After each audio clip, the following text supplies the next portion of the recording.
What's up everybody, welcome back to another 3-Minute Thursday. Hope you guys are doing well. Today we're gonna go through a little tutorial on how to do speed ramping in DaVinci Resolve.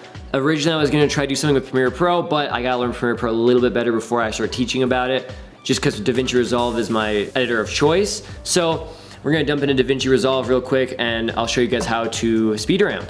We'll start out with speed ramping this clip into this clip. So I'm gonna move those around, and what you're gonna wanna first do is right click and come up to read time curve, and then also right click again and hit read time controls. And then it makes your clip look like that. I'm gonna bring my audio down, just get in the way. And then you wanna do the same with this clip, read time controls, read time curve. And then what I do personally, this just makes it a little bit easier for me, is I'll come up to read time frame, I'll click this arrow and instead switch it to read time speed and deselect read time frame. It just makes it a little bit easier, I think, to manipulate the speed ramp, but you can do what you want, and if you're used to it in the other way, and you learn it that way, there's no problem with doing that. So I'm gonna pick the part of the clip where I want to start, probably around right there. Just cut the rest of that out.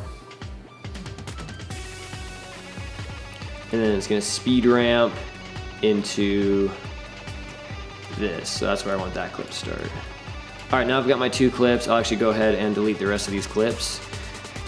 And basically what we're gonna do is make it so this clip speeds up, and it's also sped up at the end here, but slows back down to real time. So what you're gonna do is you're gonna come in here and you're gonna let it play. That's what it looks like, and right about now we'll let it speed up.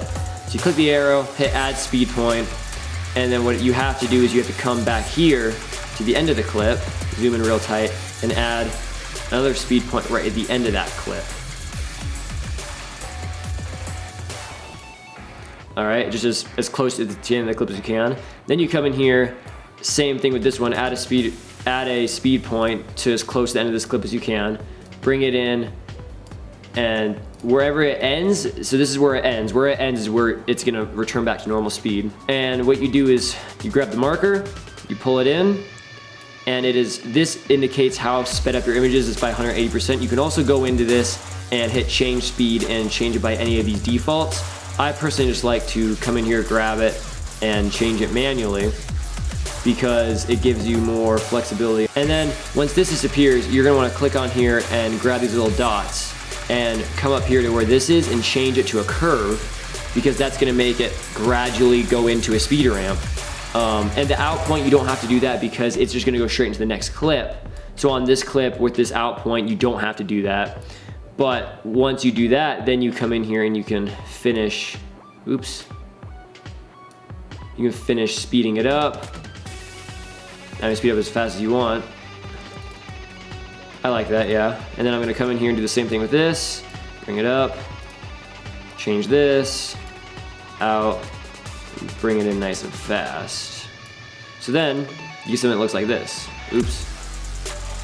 Oh, if you have this problem where it just glitches up and doesn't let you see it, you can come into media, select the two clips of these two, come down into here and hit generate proxy media. What that's just gonna do is it's just gonna make it a little bit of a lower quality image while you're editing, but it's still gonna keep the resolution of the image when you export it. So it's really not gonna affect your work at all. It just makes it so the software can read it a little bit easier and you don't get any of that choppiness going back and forth. Now when we look back, pretty good.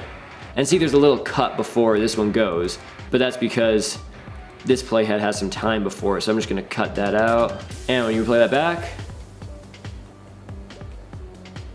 looks pretty good. You really can't even tell there's a cut there, it just cuts in and keeps going. Cut the rest of that out. So that's how you speed ramp in DaVinci Resolve.